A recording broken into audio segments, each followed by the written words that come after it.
Assalamualaikum warahmatullahi wabarakatuh.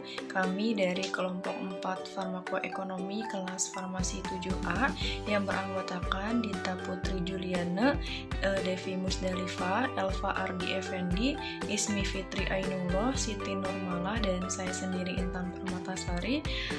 Pada video kali ini kami akan mencoba untuk mempresentasikan tugas proposal kelompok kami yang berjudul Analisis Efektivitas Biaya Penggunaan Terapi Kombinasi Insulin dan OHO pada pasien diabetes mellitus tipe 2 rawat jalan di Rumah Sakit X Kota Bandung.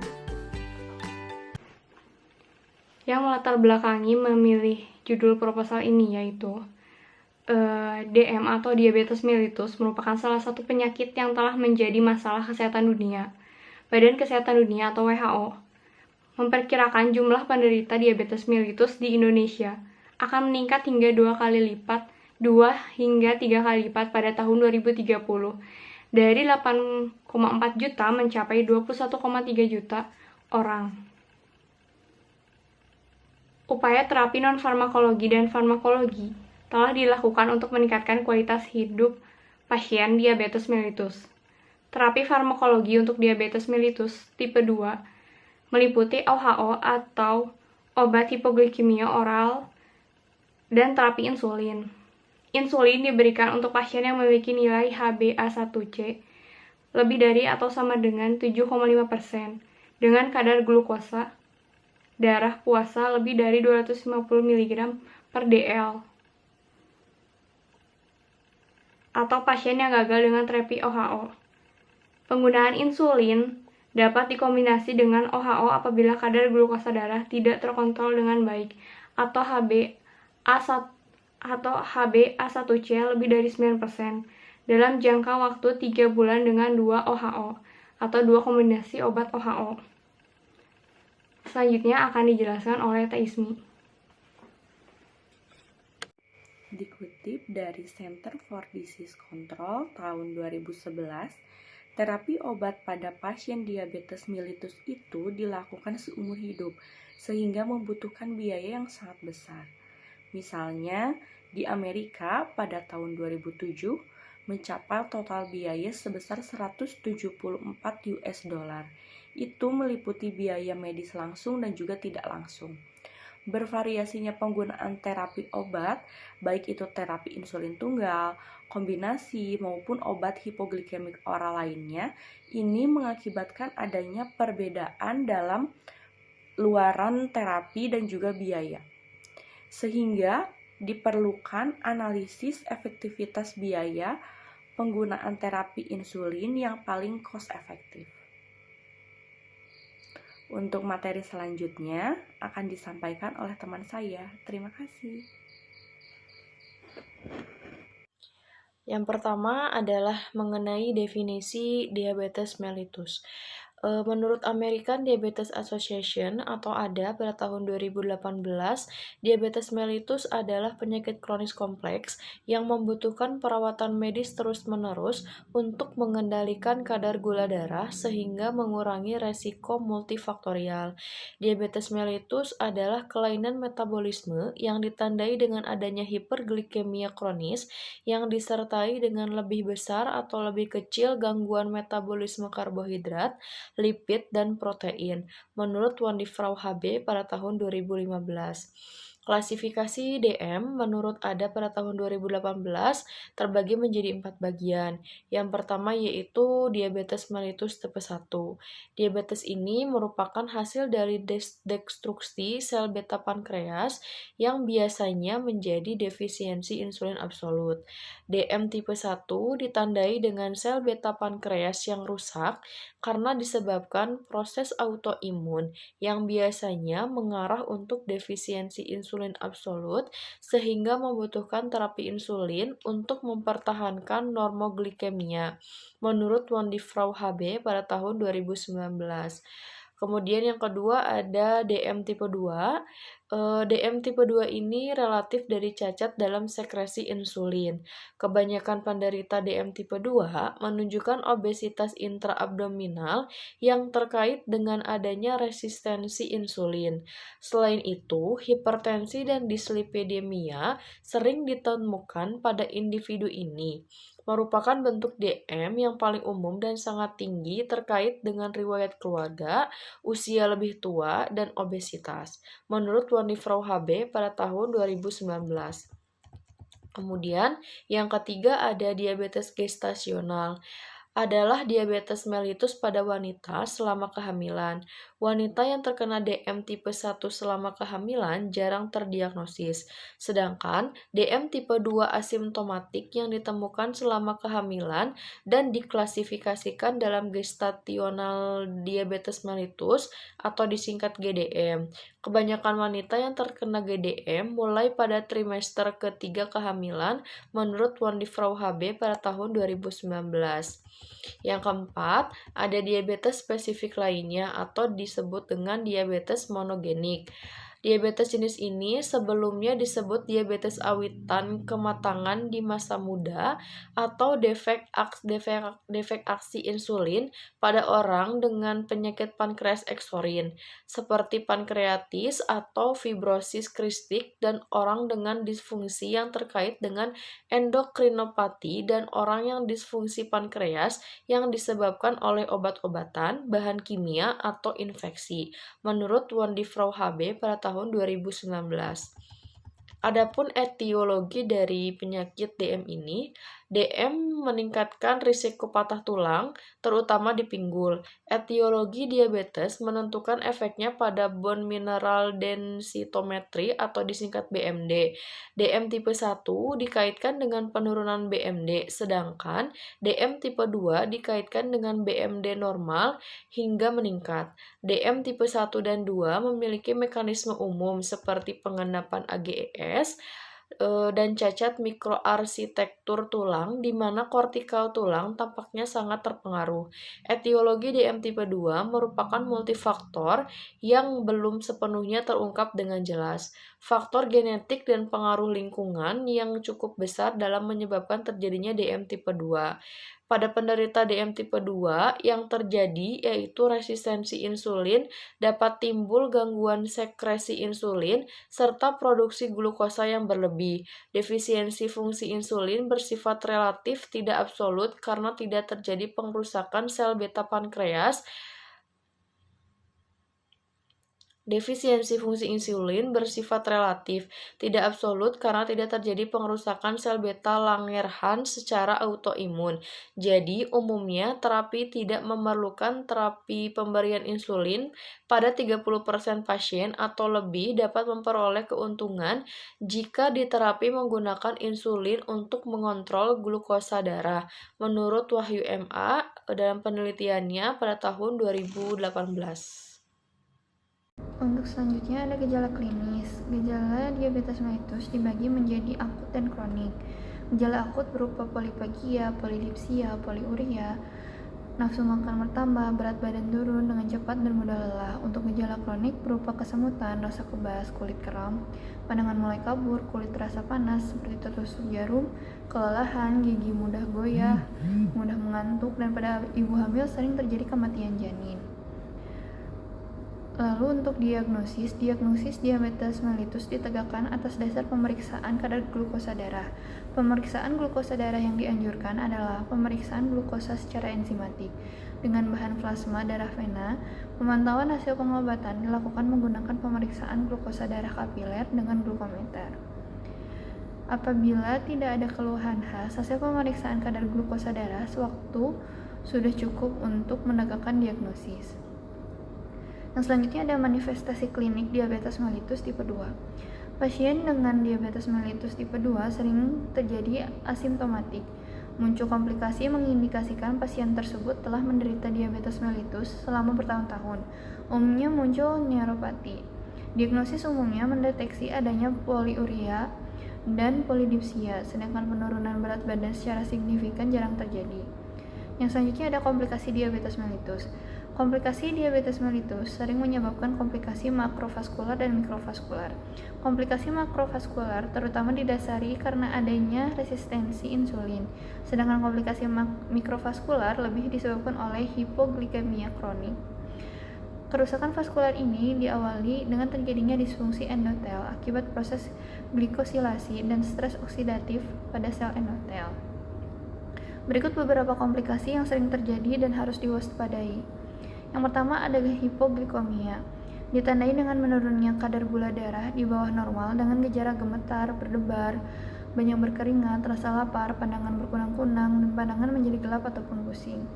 Yang kedua ada hiperglikemia, merupakan keadaan kadar gula darah melonjak secara tiba-tiba yang disebabkan oleh stres, konsumsi obat-obatan tertentu. Infeksi ditandai dengan polidipsia, poliurea, polifagia, fatigue, dan pandangan kabur. Hiperglikemia berlangsung lama dan dapat berkembang menjadi keadaan metabolisme yang berbahaya seperti ketoasidosis, diabetes, sehingga berakibat fatal menyebabkan kematian. Yang ketiga ada komplikasi makrovaskular.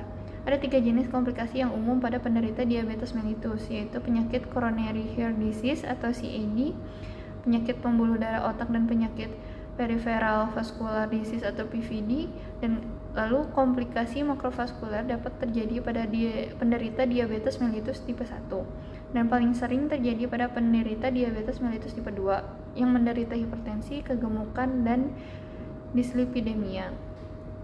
Yang keempat ada komplikasi mikrovaskular. Komplikasi ini terjadi terutama pada diabetes tipe 1 karena hiperglikemia yang persisten dan pembentukan protein yang terglikasi menyebabkan dinding pembuluh darah melemah dan rapuh sehingga terjadi penyumbatan darah kecil, mendorong terjadinya komplikasi mikrovaskular seperti neuropati, retinopati, neuropati. Selain itu, kondisi hiperglikemia faktor genetik juga berpengaruh. Selanjutnya, penata laksanaan terapi. Yang pertama ada terapi farmakologi, yaitu terapi diberikan dengan pengaturan makanan dan gaya hidup sehat. Menurut Perkani tahun 2015, terapi farmakologi terdiri dari obat oral dan suntik. Antidiabetes oral berdasarkan mekanisme dibagi menjadi 5 golongan, yaitu sulfonylurea, glinid, thiazolidinedione, penghambat enzim alpha glukosa, dan biguanid. Kemudian obat antidiabetes suntik, yaitu dengan cara insulin. Kegunaannya ada di dalam tubuh secara alami. Pengobatan menggunakan insulin sesuai dengan pola ekresi endogen. Selanjutnya terapi non-farmakologi, yaitu dengan cara diet, menjaga pola makan dengan seimbang, kemudian berolahraga untuk menjaga kebugaran tubuh, keseimbangan berat badan, dan mengatur sensitivitas insulin dan memperbaiki glukosa dalam darah. Yang terakhir yaitu terapi dengan cara kombinasi. Pengobatan kombinasi diberikan apabila salah satu obat ADO maksimal tidak mampu mengendalikan glukosa darah sehingga memerlukan ADO lain yang mempunyai titik tangkap yang berbeda. Kemudian kita ke farmakoekonomi. Farmakoekonomi sebagai deskripsi dan analisis biaya terapi obat pada pelayanan kesehatan masyarakat, yaitu mengidentifikasi, pengukuran, dan perbandingan biaya, risiko, dan manfaat dari program, pelayanan atau terapi, dan menentukan alternatif terbaik untuk sumber daya yang digunakan. Ada 4 tipe analisis farmakoekonomi. Yang pertama, cost minimization analysis, kemudian ada cost efektivitas analisis, kemudian ada cost benefit analysis, dan cost utility analysis. Selanjutnya ada biaya. Biaya didefinisikan sebagai nilai dari sumber daya yang digunakan dalam suatu pengobatan atau terapi obat.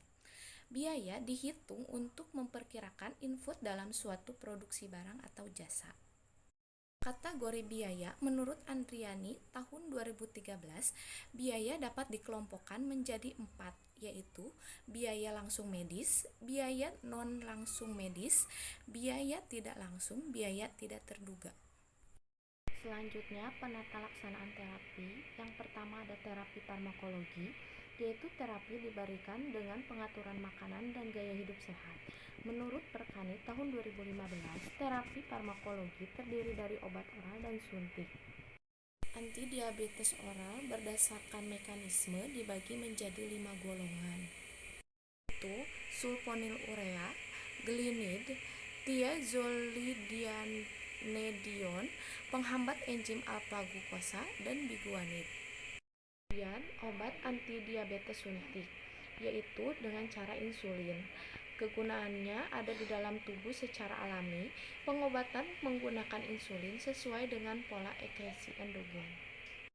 Selanjutnya terapi non-farmakologi, yaitu dengan cara diet, menjaga pola makan dengan seimbang, kemudian berolahraga untuk menjaga kebugaran tubuh, keseimbangan berat badan, dan mengatur sensitivitas insulin dan memperbaiki glukosa dalam darah. Yang terakhir yaitu terapi dengan cara kombinasi. Pengobatan kombinasi diberikan apabila salah satu obat ADO maksimal tidak mampu mengendalikan glukosa darah sehingga memerlukan ADO lain yang mempunyai titik tangkap yang berbeda. Kemudian kita ke farmakoekonomi. Farmakoekonomi sebagai deskripsi dan analisis biaya terapi obat pada pelayanan kesehatan masyarakat, yaitu mengidentifikasi, pengukuran, dan perbandingan biaya, risiko, dan manfaat dari program, pelayanan atau terapi, dan menentukan alternatif terbaik untuk sumber daya yang digunakan. Ada 4 tipe analisis farmakoekonomi. Yang pertama, cost minimization analysis, kemudian ada cost efektivitas analisis, kemudian ada cost benefit analysis, dan cost utility analysis. Selanjutnya ada biaya.